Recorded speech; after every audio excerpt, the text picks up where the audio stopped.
Salut à tous, bienvenue sur la chaîne des 3V, la voix de votre vérité.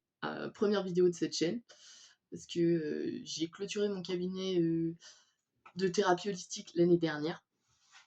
Je proposais différentes disciplines telles que la numérologie, l'astrologie, le reiki, la lithosophie, dans une, comment dire, un accompagnement global de l'individu, d'accord? Je voulais vraiment que toutes les sphères soient concernées, que ce soit physique, psychologique ou spirituel, développement personnel. Et je me suis rendu compte au fil de ces années de pratique, au sein du cabinet que, les gens venaient et ils s'attendaient à ce que je règle leurs problèmes, en fait. Et le but, pour moi, c'était vraiment, d'accompagner les gens vers un mieux-être, mais que ce soit eux qui soient les maîtres de de leur guérison ou du moins de leur évolution, vous voyez? Et c'est là où, je me suis rendu compte que je voulais proposer quelque chose de différent, d'accord? Les gens, alors certes, sont perdus aujourd'hui, ils ont besoin d'être guidés, il y a pas de problème, mais tout pour moi, c'est important tout en gardant leur autonomie et leur souveraineté, d'accord? Le but, c'est vraiment que de proposer, en tout cas dans mon cas, de proposer, des clés de développement et de connaissance de soi, de développement personnel et de connaissance de soi et c'est le pourquoi de cette chaîne. D'accord? Je suis en création d'entreprise pour cette école, donc l'école des 3V et j'ai créé cette chaîne, dans le but alors je suis en jour 1 aujourd'hui, donc l'idéal pour commencer quelque chose de nouveau. Hem, l'univers étant moi je suis l'univers donc là, l'univers est en jour 1 en plus, en mois 1. Hem, le but de cette chaîne, c'était, de proposer, un outil de guidance, ouais, plus ou moins parce que moi ce sera, fait par jeu d'analogie et à base de calculs astronumérologiques, d'accord? Donc il y a pas de tirage de cartes, par intuition, d'accord? Donc c'est une guidance sans être une guidance, c'est pour ça que je vais appeler ça la météo rantique. Rantique, pourquoi? Parce que j'utilise les runes, l'astronumérologie, le reiki et le tarot. Voilà. Pas le reiki, excusez-moi, le yiking. Autre outil, asiatique, qui est assez performant, je dois dire, hein. Pour un oracle qui a 5000 ans, il est plutôt pertinent. Donc je l'utilise beaucoup. Je l'ai étudié, au sein d'une académie, voilà, paramètres chinois et je trouve ça assez parlant. Voilà. Donc avec la numérologie combinée aux influences astrologiques et alors du tarot traditionnel, tarot de Marseille et puis, des runes, j'espère pouvoir donner, alors une influence cyclique, c'est-à-dire que là je vais faire différents cycles, je vais les calculer et je ferai une vidéo par cycle à chaque fois, en vous mettant bien les dates pour que vous puissiez, avoir toutes les influences nécessaires. Ce que je veux là, c'est vous proposer, une optimisation, on va dire, une sorte d'optimisation des énergies de la période étudiée pour vous permettre de faire des choix cohérents dans ce que vous vivez au quotidien, en fait, tout simplement. Ouais. Parce qu'on a de toute façon, il y a toujours des énergies, comme on peut le voir, dans les transits de planètes, les cycles numérologiques, voilà. On a différentes choses et ça permet d'avoir, une vision plus globale, des périodes étudiées et de pouvoir s'adapter justement à ce qu'on pourrait vivre, en fait, tout simplement. Voilà. Alors, je vais vous présenter la météo rantique. Donc comme je vous l'ai dit, moi attendez, je vais baisser, je vais vous montrer. Voilà. Donc pareil comme, voilà, il n'y a pas de c'est des cartes, d'accord? Comme, dans toutes les guidances «traditionnelles» entre guillemets. Ici, c'est, différent parce que ces cartes ont été déterminées par calcul, astronumérologique, comme je vous le disais, d'accord? Mes calculs, mes propres calculs. Ce qui permet d'avoir une influence générale, d'accord? Ici, on est dans la généralité parce que, personnel, ça prend c'est des dizaines de vidéos, ne serait-ce que pour une période donnée, donc ça serait pas possible, enfin pas envisageable dans ce cas précis. Donc ici, on est vraiment sur, les énergies qui courent, par l'univers, on va dire, de manière générale, d'accord? Heu, on a les runes, le tarot et le yiking, d'accord? Sachant que, pour l'astronumérologie, ben, je vous le dirai de manière, verbale. Voilà. Donc là, cette semaine, donc ici on est le 27, comme je vous l'ai dit, on est en jour 1, l'univers est en jour 1, donc le jour du commencement, jusqu'au 31 janvier, d'accord? Cette vidéo, elle va aller du 1er jan du je vais y arriver, excusez-moi, du 27 janvier au 31 janvier. En 1, d'accord? On a une énergie, de commencement avec le mois 1. L'énergie du commencement, le 1 en numérologie, c'est quoi? C'est l'autorité, c'est, le commencement, bien sûr, comme je l'ai dit, l'autorité, le leadership et ce que j'aurais tendance à dire, c'est vraiment l'énergie d'action, d'accord? On a vraiment une notion ici, plutôt martienne, active, c'est le yang quoi, en cosmogonie chinoise. Je vais y arriver. Alors, on a ces énergies-là pour commencer. Donc énergie de commencement avec l'énergie du 1. Astrologiquement parlant, c'est un astrocycle lunaire. Donc on a la lune en numérologie, c'est le 2. Donc ici, on a une dichotomie entre le 1 et le 2, c'est-à-dire entre l'action et la passivité. Il y aura cette tendance-là durant ce cycle, donc du 27 janvier au 31 janvier. C'est-à-dire que on va... Alors déjà, la lune, c'est quoi? C'est écouter ses intuitions, d'accord? C'est le radar émotionnel. C'est la façon dont on perçoit les choses, mais de manière très intuitive, très personnelle, très subjective. Voilà, subjective, c'est vraiment le mot. Et avec ce 1 qui est plutôt en analogie avec le soleil, on a cette notion de peut-être faire la lumière sur des choses qui sont cachées. Parce que en astrologie, la lune représente les choses qui sont plus ou moins cachées, d'accord? Donc ici, on a des éclaircissements, je pense, durant cette période. Avec les énergies, alors on va avoir des runes du tarot et du viking, on a. Alors déjà, si on veut faire par logique, on a la tour qui nous parle d'écroulement. Ici, on a quelque chose qui s'arrête, qui se finit. On doit rebâtir quelque chose de nouveau, d'accord? La tour, c'est vraiment quelque chose qui est plutôt brutal, qui nous est, alors, la plupart du temps imposé, sauf si on a une illumination et qu'on se dit, ah ouais, non, là, ça peut plus durer, il faut vraiment que j'arrête et que je change quelque chose. On a cette notion ici de quelque chose qui s'écroule et qui arrive de manière plutôt impromptue et brutale. D'accord? Alors, c'est pas spécialement négatif, hein. Des fois, on a vraiment des choses qui, comme je vous l'ai dit, des illuminations, des compréhensions qui font que on change les choses, mais on change les choses pour un mieux. D'accord? Ensuite, on a à l'image de la tour en tarot, ici, on a la contemplation, qui représente justement une sorte de tour, vous voyez, symboliquement parlant. C'est la terre sur le vent. Voilà. On a ici cette notion de tour et d'être, comment dire, avec l'hexagramme 20, c'est la contemplation. La contemplation, c'est quoi? C'est le fait d'être vu et de regarder les autres. Être vu, c'est être aussi, c'est se regarder soi-même, c'est-à-dire être sûr de ce que l'on est à l'intérieur. En étant sûr, c'est-à-dire qu'on sait qu'on a travaillé sur nous et qu'on peut proposer quelque chose au monde, d'accord? Et être vu par les autres, c'est-à-dire être, comment dire, capable de pouvoir montrer au monde quelque chose de positif.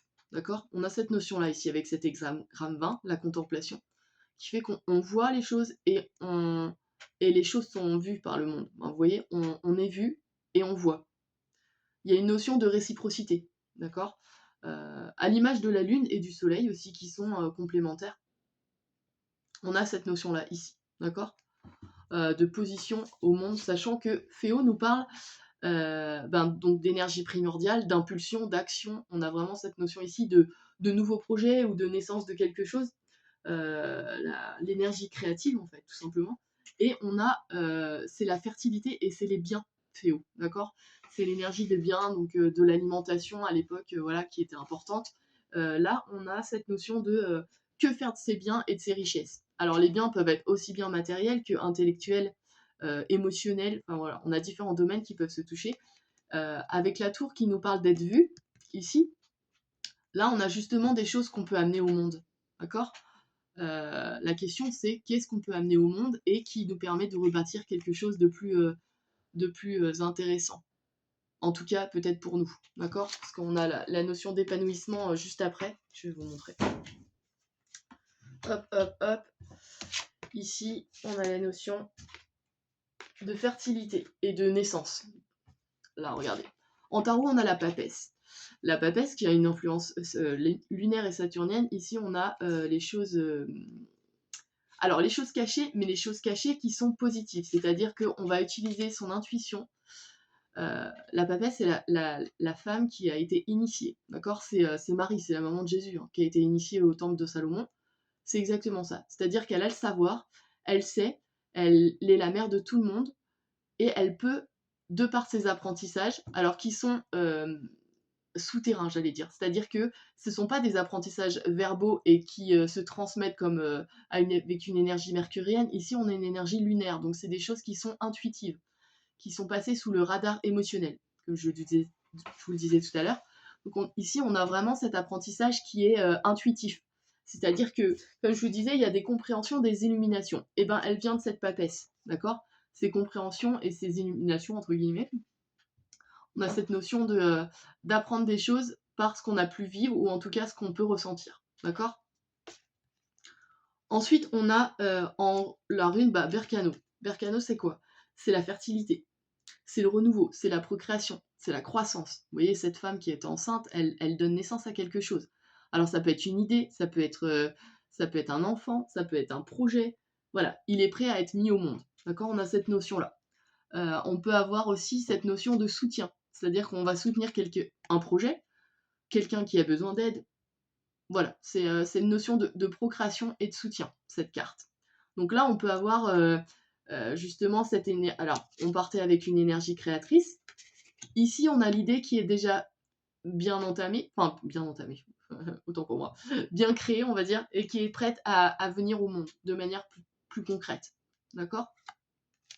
Et enfin, avec le Yiking, on a le 27. Le 27, c'est la commission des lèvres, l'hexagramme 27.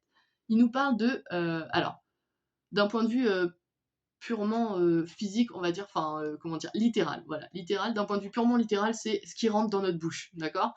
Donc, d'un point de vue plus analogique et plus imagé, on a qu'est-ce qui nous nourrit? Qu'est-ce qui fait qu'est-ce qu'on accepte d'avaler, entre guillemets, d'apprendre? Et qu'est-ce qu'on est prêt à retransmettre? Parce que la commission des lèvres aussi, c'est ce qui rentre, mais aussi ce qui sort. Et donc là, on a cette notion de savoir partager. Qu'est-ce qu'on a envie de partager au monde? Un projet qui nous tient à cœur, ça c'est certain. On a cette naissance qui est là. Et qui est un enseignement à apporter au monde. D'accord? Alors, quel type de choses vous avez envie d'accepter?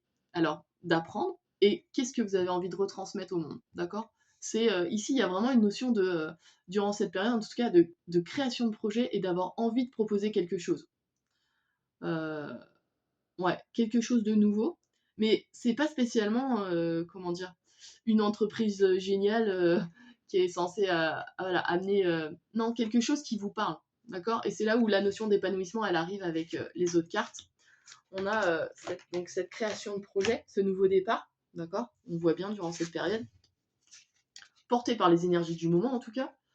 Donc, si vous avez envie de mettre en pratique une idée ou de créer quelque chose de nouveau, ou même de mettre en place quelque chose de nouveau dans votre vie, une hygiène de vie différente, voilà, différentes choses, c'est normal, d'accord? On s'inquiète pas, c'est logique. Alors, donc la fin, justement, dans ce cycle, on a cette notion alors déjà, le fou, il sait pas trop où il va. Il arpente la terre sans savoir où il va, mais il le fait de manière alors, on pourrait dire c'est une chevauchée chamanique, c'est-à-dire il va où c'est pas le mène, et il accepte tout ce que le monde peut lui donner durant son voyage, d'accord? Ici, on a vraiment cette notion de potentiel créateur, mais alors chaotique, c'est-à-dire que il n'y a rien encore qui est établi comme le battleur, donc la carte 1 du tarot, mais la fin est déjà faite parce qu'on a le monde qui est derrière nous, d'accord? Le fou, c'est vraiment l'intermédiaire entre la réalisation et la prochaine action. Ici, on est dans un flou, mais un flou qui est plutôt intuitif, parce qu'il est porté par la papesse, et suite à quelque chose qui sait de toute manière qui a pris fin, d'accord? Donc là, on est plutôt dans une sorte de flou, mais une sorte de flou qui est porté par des énergies nous permettant d'amener quelque chose de nouveau, d'accord? Une nouvelle idée ou un nouveau projet, ou une nouvelle naissance, enfin voilà. Il y a quelque chose, d'accord? Sachant qu'on a Redo en rune, qui nous parle de maîtriser son chemin, justement, d'accord? À l'instar du fou qui, lui, suit de manière intuitive, ou en tout cas, il suit son chemin sans trop se poser de questions, et il avance. Ici, on a vraiment une notion de conquérir son territoire, d'accord? Gouverner sa propre vie. Là, c'est vraiment, il y a une notion de voyage, comme le fou, qui parcourt le monde. Ce voyage, il doit être fait, vous voyez, elle porte un voile sur les yeux. ce voyage, il doit être fait dans la pureté du cœur. C'est-à-dire qu'on ne doit pas avoir de jugement, ni d'a priori. On avance vraiment comme un enfant, en fait, qui se pose pas de questions. Il vit au quotidien et voilà. Et ben là, on a cette notion-là. C'est-à-dire que on peut se fixer un cap et s'y tenir, mais on peut aussi se laisser guider, d'accord? Parce que l'univers nous propose. Et c'est là où le commencement, il viendra peut-être pas de vous, mais en tout cas, les énergies qui sont présentes à l'heure actuelle, c'est un nouveau commencement. Et ce nouveau commencement peut être proposé par l'extérieur, par le monde extérieur. Une proposition de nouveau boulot, voilà, ce genre de choses, vous voyez? Une nouvelle activité, vous avez envie de changer d'hygiène de vie, on vous propose, je sais pas moi, un programme de sport ou voilà, ce genre de choses. Ça, c'est possible, hein. Et avec l'hexagramme, je vais y arriver, 56, c'est le voyageur. C'est le feu sur la montagne. C'est-à-dire que là, on a une notion de, pareil, de voyage, mais d'ouverture d'esprit et d'épanouissement. Qu'est-ce que de bien-être personnel?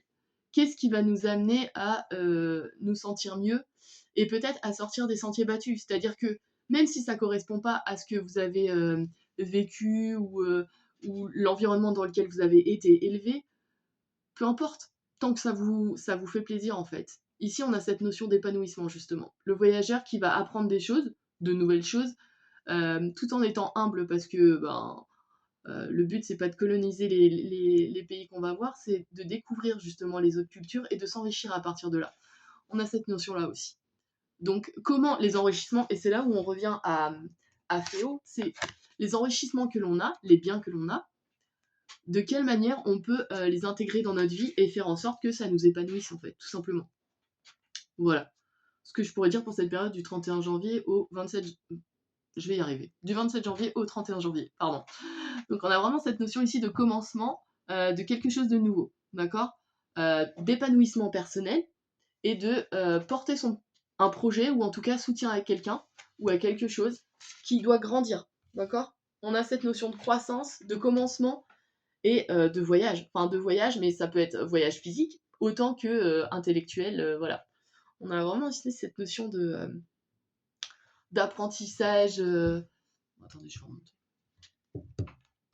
Cette notion d'apprentissage, de commencement, enfin voilà. On a vraiment. J'essaie de voir si j'ai raté quelque chose, mais. Parce que j'ai tendance à parler vite. J'ai les symboliques qui viennent et en fait je les dis toutes parce qu'il faut que ça sorte de ma tête, sinon ça s'embrouille. Mais ouais. On a vraiment ça. Une déconstruction, une reconstruction derrière, quelque chose de nouveau. C'est pas spécialement un projet, hein, on n'est pas tous voués à être auto-entrepreneurs, mais en tout cas, il y a quelque chose de nouveau qui va se présenter durant cette période, et quelque chose qui peut être soit mis à terme, donc c'est-à-dire qu'il y a naissance, ou alors qui est en gestation, encore. Ça, c'est possible. Ouais. Tout en gardant cette notion de se centrer sur soi. Enfin, vous voyez, être vu, la tour, être contemplé, d'accord. On est centré sur soi-même, on sait où on... Enfin, on essaye de savoir où on va, d'accord, parce qu'on a quand même une influence lunaire, donc plus ou moins cachée, mais comme je vous l'ai dit, il y a l'influence du 1 qui est solaire, on a cet éclaircissement. Donc durant cette période, on peut avoir un éclaircissement de savoir où on va et comment on veut le faire, d'accord. Comment on veut le faire et... je réfléchis. On a le voyageur qui, comme je vous l'ai dit, nous parle d'épanouissement et peut-être de sortir des sentiers battus pour justement répondre à un appel du cœur. C'est possible. Ouais. Et avec Berkane, on a cette notion de protection aussi. La mère qui protège son enfant, qui protège son projet et qui protège ce qui pourrait l'épanouir aussi. Donc voilà, on a vraiment cette notion de création. Ouais. Ouais, franchement, là, on a une énergie qui serait plutôt pas mal. On verra au mois de février, parce que là, le mois de février sera en mois 2, mais avec un 11, un maître nom. Donc la maîtrise, le contrôle, le fait de vouloir s'associer aussi, parce que le 2, c'est l'association, c'est le couple, c'est l'union. On a ces notions-là, donc ici, on est relativement tout seul, avec une énergie en 1, donc on essaie de voir ce qu'on peut développer, ou en tout cas ce qu'on a envie de changer. Mais après, il faudra l'intégrer avec un travail alors d'équipe, ou en tout cas au monde, quoi. Voilà. Voilà, bon, j'espère que j'ai pas été trop longue, et je vous dis à la prochaine vidéo pour le cycle du mois de février. En tout cas, le premier cycle du mois de février. Voilà. et n'oubliez pas votre lumière intérieure. Franchement, c'est le plus important.